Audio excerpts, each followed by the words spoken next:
Rockeyez would like to welcome John Mikl, better known as Thor, the Rock Warrior. How you doing today, John? I'm doing great. I extend a handshake across the miles to you and all the members of Rockeyez and the fans of Rockeyez. And, I'm always ready to rock. When I come into New Jersey or into the city of New York, I'm ready to rock the city. I love that area. Cool, cool, cool. So tell me exactly when your musical career actually started.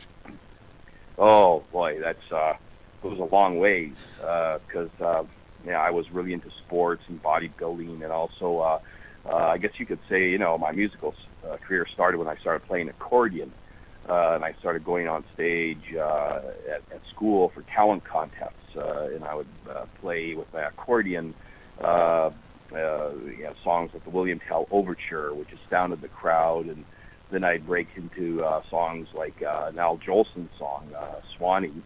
Actually, Al Jolson was the first actual sort of pop star when they actually first considered it a pop star. He was, somebody who was popular in the 1920s. And and it went on from there. So, but then my father and I one time walked to buy a pawn shop, and I saw this guitar. And not too long after, the Beatles were on Ed Sullivan, and that suddenly, boom, that I didn't want to play accordion anymore. I wanted to play guitar. And so I started getting into bands. And I would say this was 1964 when the Beatles were on TV. So I got heavily into the rock industry, I guess, at that time, at a very young age, as well as bodybuilding and sports as well. So they all sort of melded together. Cool, cool. I mean, the first impression I always got from you was about 1977 with "Keep the Dogs Away," which still is a phenomenal album. And I know you had a 30th anniversary issue come out and stuff like that. How much did that one album really mean to you? It meant a lot to me because even back in '64, I formed a band called the Ticks, which was named after a blood-sucking wood tick, it was sort of a bug like the Beatles, right? So we were trying to get record deals back then, but there was a lot of competition. It was really hard to get record deals. And I played guitar, I played bass, I sang. Then decided later as the music got heavier and I got into Zeppelin and Kiss and all these other bands that I was going to be the lead singer, and we developed the first band, which was called Centaur, which became Mikl Body Rock. Mikl Body Rock was more like the Greek mythology. I came out with all these other muscle men and muscle girls and a band, and we had quite a spectacular glitter rock show. So, from there it developed into Thor and the Imps when I met Frank Soda, and we put out a first album called Muscle Rock. But I tell you, I pounded the pavement. I went to New York to try to get record deals, to Montreal, Toronto, and everybody thought it was a shtick, and I think a big break was when Kiss let us open for them in Maple Leaf Gardens in Toronto, and that was sort of it was a big break. And then shortly after, it was on the Merv Griffin show, and that was my sort of Ed Sullivan, my first national television show. It went over really well, and that's when I got the offers. And so in 1976, we started recording "Keep the Dogs Away." I signed my first big contract with RCA Records. Cool, cool, cool. And then right after that, more releases were coming out, and then in '87 you had RocknRoll Nightmare, a TV career started. Tell me about that. Yeah, well, Keep the Dogs Away started it all, and I really never looked back. Even though in the beginning there was always conflicts with the manager at the time and the record company at the time and the producers. There was a lot of turmoil around me. I didn't let it deter me because I was focused. So I kept going, I kept touring, and I just, I would tour 300 days of the year, and that's how we developed our fan base. And so from Keep the Dogs Away came the Unchained, and us going over to Europe and having number one in England, with Let the Blood Run Red and Thunder and the Tundra. And yes, it all that led to being discovered by John Sano, and before that, Maurice Smith. Maurice Smith and Roger Corman saw me and asked me if I would star in a movie called Recruits. So that's when the film career started in '85. So I had a really good run in the rock business, and then they wanted me to write the title track and then star in the film. I played a character called Thunderhead in the Roger Corman movie, and then when I met John Fasano, we did Zombie Nightmare with Adam West and Tia Carrere's first film. And then shortly after, John and I decided to work together and do RocknRoll Nightmare, which is still considered one of the greatest horror rock movies to ever come out of the '80s, of all time. Actually, many writers look up.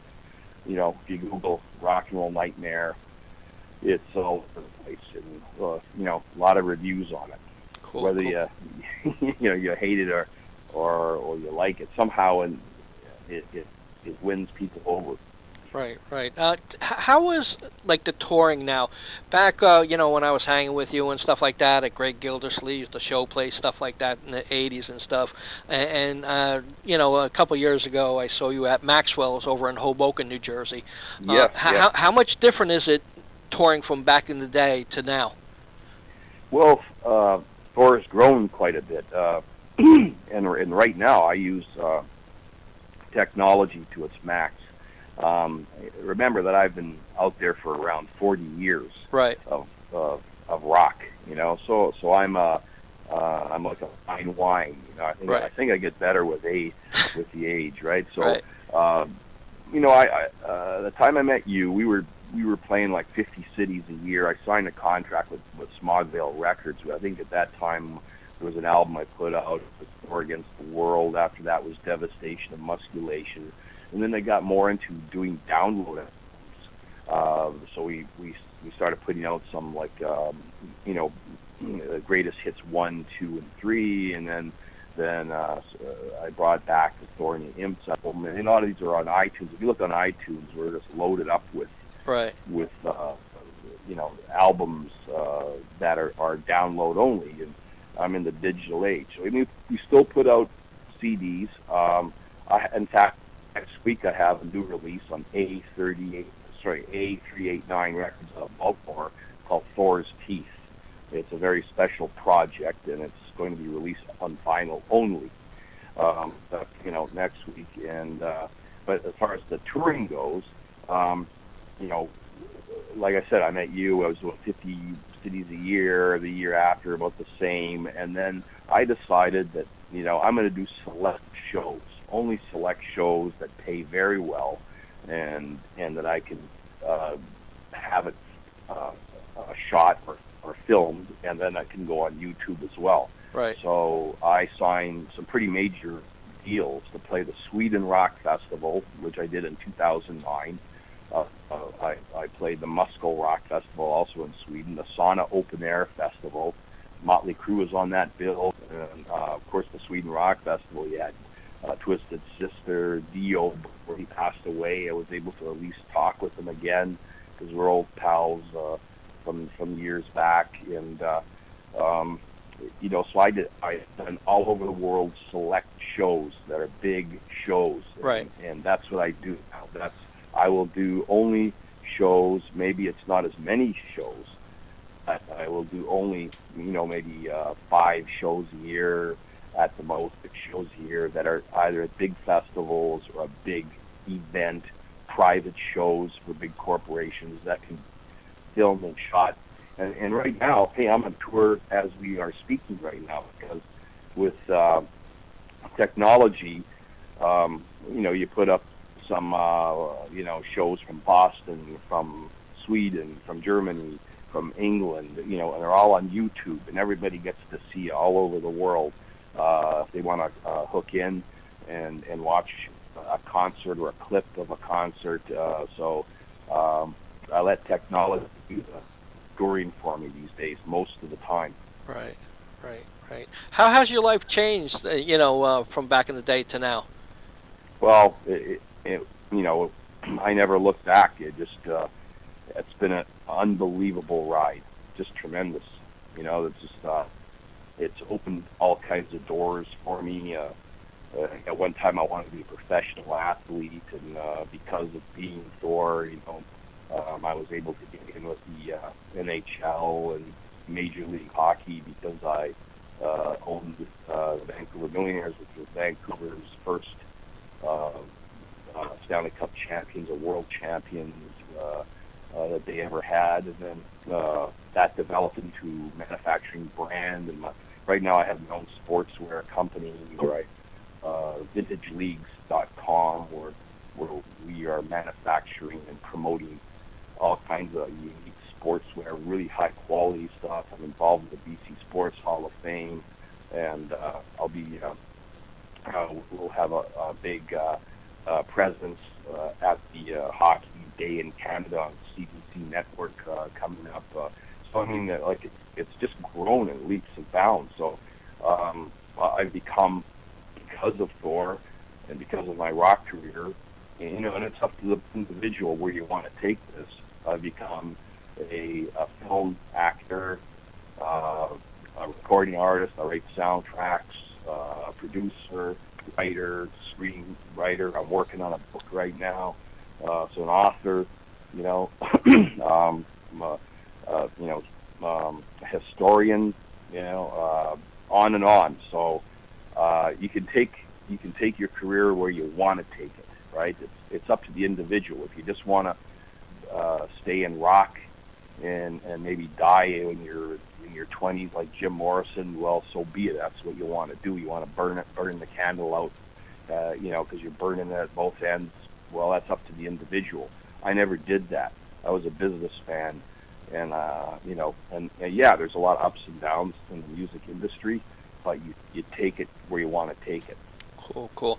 Your eating habits back in the day, like in '80, I remember, going to dinner with you and stuff like that, and you would have like bean sprouts and all kinds of stuff. Has anything changed since then?